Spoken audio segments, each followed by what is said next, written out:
Thank you. I think that clock is broken. I'll try to keep this under 2 minutes.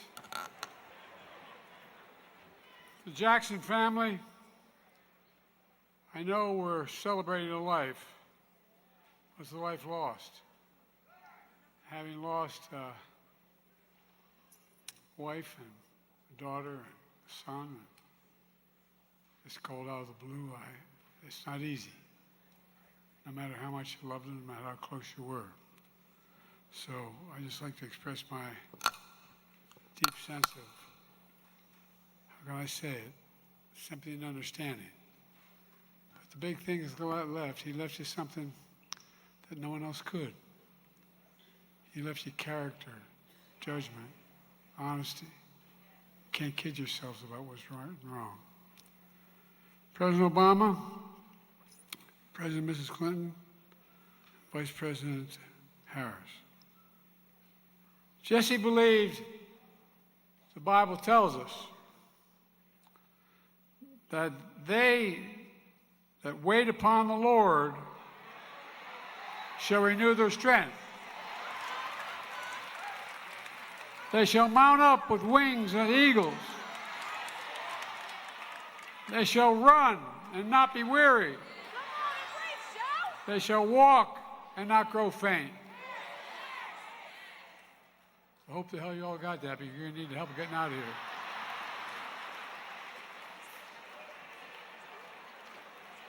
You know, I come from Scranton, Pennsylvania initially, where the fact that I was an Irish Catholic wasn't a very positive thing to be. And then moved down to Wilmington, Delaware, which was segregated by law, and remained that way for much of my life. And, you know, it's interesting that Jesse Jackson, before we knew Jesse Jackson, I was raised with the notion that hope is all you really have. You can't give up hope.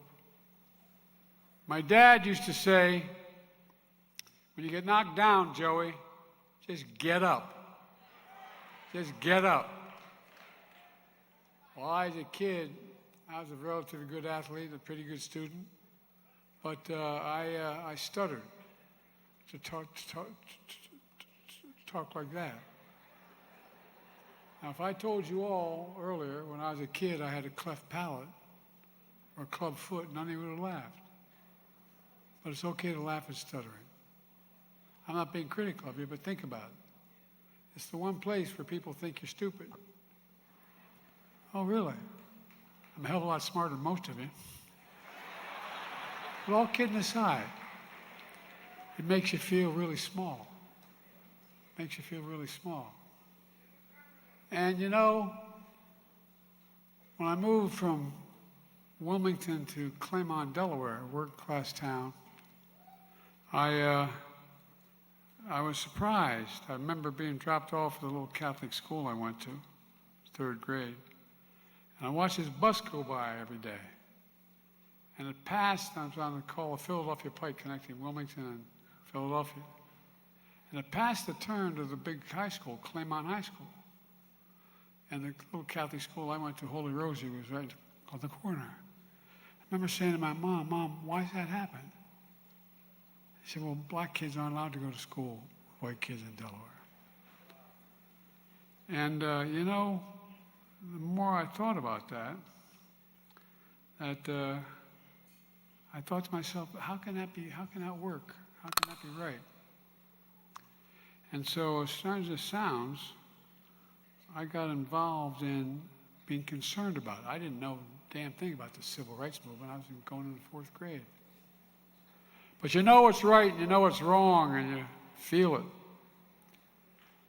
You know, the fact of the matter is, the man of God and then the people throughout the decade of friendship and partnership, I knew Jesse. We were both young. I'm only 83. Here's 80. I'll tell you, you're laughing at. That's 40 times 2 plus. But all kidding aside, we came up through the same time. I knew Jesse, and history remembers him. I knew him as determined and tenacious. I knew him as underrated, undeterred, and unafraid. Not a joke. And more than most, Jesse was dedicated with every fiber in his being to redeeming the soul of America. The soul of America. You know, Jesse came up, and I came up together as leaders in the Democratic Party. We had very different backgrounds, in some cases even different views, but never on race. Sometimes we went at toe-to-toe. We disagreed on some issues.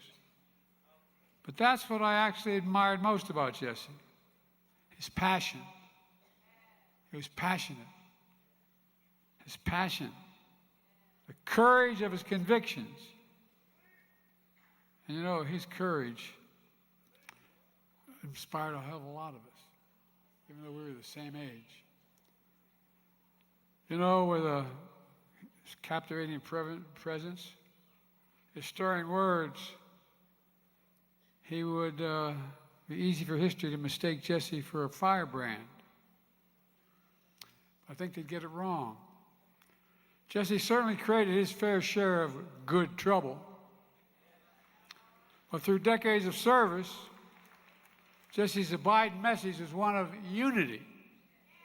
That's what he talked about. Through decades of service, Jesse's abiding message of unity moved people in the right direction. Above all, he always sought common ground. I remember telling Jesse that I knew a guy in South Africa that I was going to go see. His name is Nelson Mandela. And Jesse saying, how are you going to guys actually see him? By the way, you know, the continent of Africa is going to be the largest continent in the world in terms of population by the year 2050, the largest in the entire world. Watch, man. Watch. And the fact of the matter was that I remember there were a group of senators going down to, I got elected when I was 29. I wasn't old enough to be sworn in. For real. Some people I wasn't bright enough to be sworn in. But the point was, I had to wait 17 days before I could be eligible to be sworn in as a United States Senator. One of the benefits that had was I wasn't going to leave the Senate. I wasn't going to be sworn in because I got a phone call on December 18th before we would get sworn in January that my wife and daughter had just been killed and my 2 boys were going to die. So I decided what I was going to do. There was an accident. There was a Christmas shop, a tractor trailer hit them. So I decided I wasn't going to go to the Senate.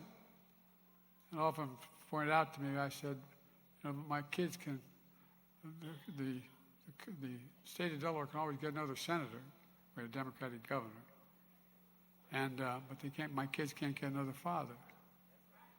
But because of a couple people, starting with Teddy Kennedy and a guy named Fritz Hollins from South Carolina, where Jesse is from, and a few others, Hubert Humphrey and others, they put their arm around me and they said, look, just stay for 10 months, and then go.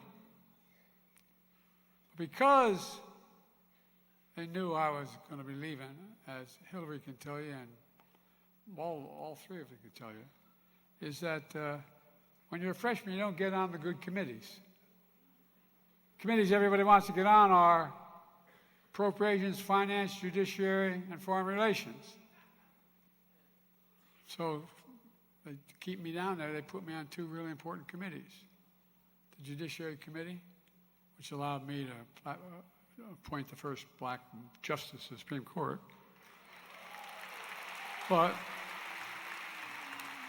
And the Foreign Relations Committee.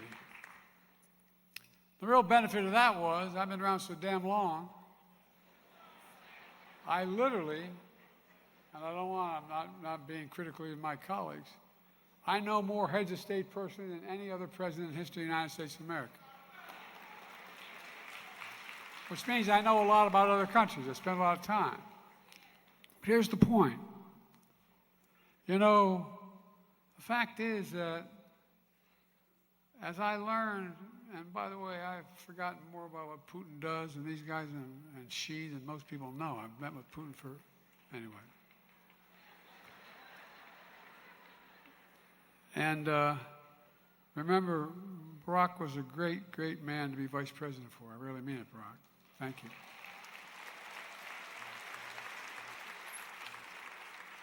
Barack and I had a deal where we'd talk with each other every morning we'd be the first two people we talked to. And every night we'd be the last two people we talked to. And Barack would be asking me a question or something. I'd say, well, you know, it's all personal relations. He'd go, I know, Joe. Enough about all personal relations. But the fact of the matter is, that's why he was such a damn good president. And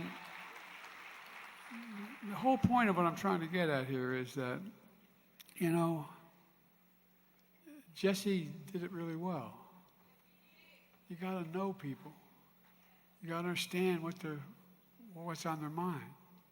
You got to kind of speak to them. You got to be able to talk to them. And above all, Jesse always saw common ground. Of course, he preached hope because, folks, despite all he endured growing up, despite the pain and disappointment he experienced, Jesse was an optimist at his core. No matter what you say, at his core, he was an optimist. I don't know if it was born out of religious beliefs. I don't know if it was born out of how it arrived, but it arrives in people in different ways. But it mattered a lot. It mattered a lot. He kept the faith with the American people. Every time I moved from Scranton, we'd go up there and spend the summers up there. Every time I leave my grandpa Ambrose Finnegan's home, he was an All-American football player at Santa Clara when Irish Catholics weren't very much in vogue and kept in the mines up there, as Hillary knows that state well. And every time I leave the house, he yelled, Joey, keep the faith. And my grandmother will no, Joey, spread it. Well, folks,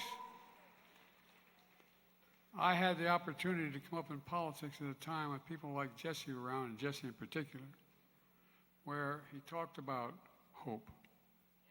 He talked about hope. He believed in his bones in the promise of America. We're all created equal in the image of God. And we hear this all the time, but I wonder how many people really believe it. He believed everybody deserved to be treated with equally and throughout their lives. And while we've never fully lived up to the promise, I don't think things would have been the same had Jesse not been around, because Jesse decided that his life was ensuring that we never fully walk away from it either. Because there's bad times like now. We're in a tough spot, folks. We got an administration that doesn't share any of the values that we have. And I don't think I'm exaggerating a little bit. So, he knew who we were at our best, and he simply refused to let us off the hook as a party, as a nation, or as individuals. And time and again, through triumph and turmoil, with relentless insistence on what is right and just, he helped lead us closer to fulfilling our nation's promise of restoring the nation's soul. He used his gifts to influence generations of Americans, and countless elected officials, including presidents, as you see here today. And though through his impassioned words on the campaign trail and through moments of quiet courage, Jesse changed history in ways numerous and profound. In fact, I want to thank the Jackson family again, because you don't do it without family. My dad used to have an expression, Miss Jackson. Say, family is the beginning, the middle, and the end. It's all family. And Rainbow Push Coalition, you know, The family, you're just incredible. But I promise you, as much as we're celebrating here, when you leave here, you're still going to go home and you're going to feel a little hole in your heart. He's gone. He's gone. But only I can tell you from experience of losing so many people in my family, the day will come when his memory brings a smile to your lips before it brings a tear to your eye. It will come. It will come. And my prayer for you is it'll be sooner than later. Look, you know, at the Legion of Americans, I know there are many who counted Jesse as a mentor, a friend, a hero. Let us be what Jesse called us to be.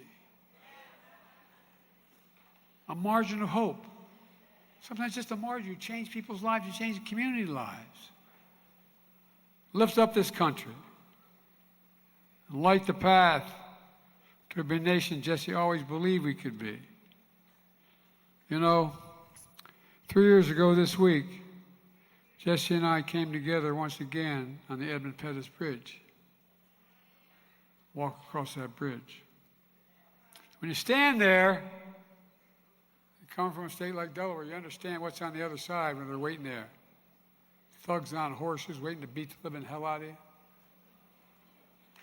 Well, let me tell you something. We reenacted that a number of times. This time, Jesse's in a wheelchair. But he's not deterred. His faith renewed his strength. And with faith, he didn't grow weary and didn't let us grow weary.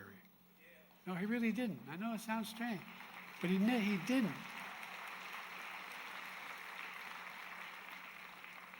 I reflected on Jesse's strength and his spirit. Let me close with sharing a hymn that means a lot to the Biden family. Particularly meant a lot to my son, Bo. Bo's a wonderful guy. He should be standing here, not me. Bo was the Attorney General of the state of Delaware, a really decent guy, loved by everyone in the community. Volunteered to go to Iraq, rather than go to Iraq when it was all National Guard. And he died there because he was exposed to those burn pits. Well, you know, this quote meant a lot. It's, and he will raise you up on eagle's wings and bear you on the breath of dawn. And let this light shine upon you like the sun until next time he sees you, he'll hold you in the palm of his hand. My prayer for everyone here, and I'm cutting my speech very short because I'm afraid I'm going to be attacked.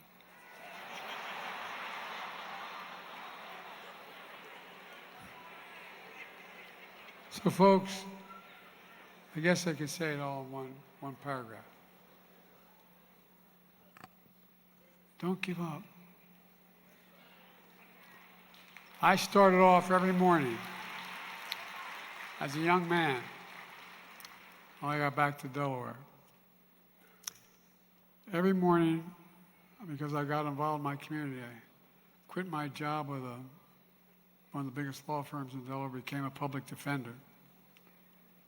And I spent a lot of time with the community.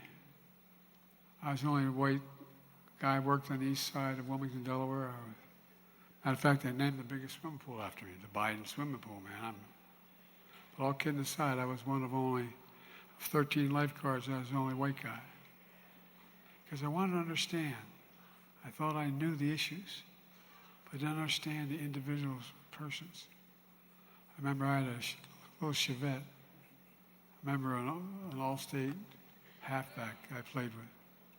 And he said, "Joe, you have a jerry can? You know, a big 5-gallon. He said, "Can I borrow your car?" I said, "You got a car? Sure, you borrow. What do you need a jerry can for?" He said, "You dumb SOB. I'm going down to see my mother in North Carolina. I can't stop at a gas station." I can't stop at the gas station. The point I'm making is, the more we know one another, the more we understand what we're going through. There's enough decency and human nature in this country to reach out, to help. You know, Jesse kept hope alive for us in his lifetime. And we've got to continue to do it in our lifetime for our children, because there's nothing beyond our capacity when we work together. Nothing, nothing, nothing. So stand up and finish this job.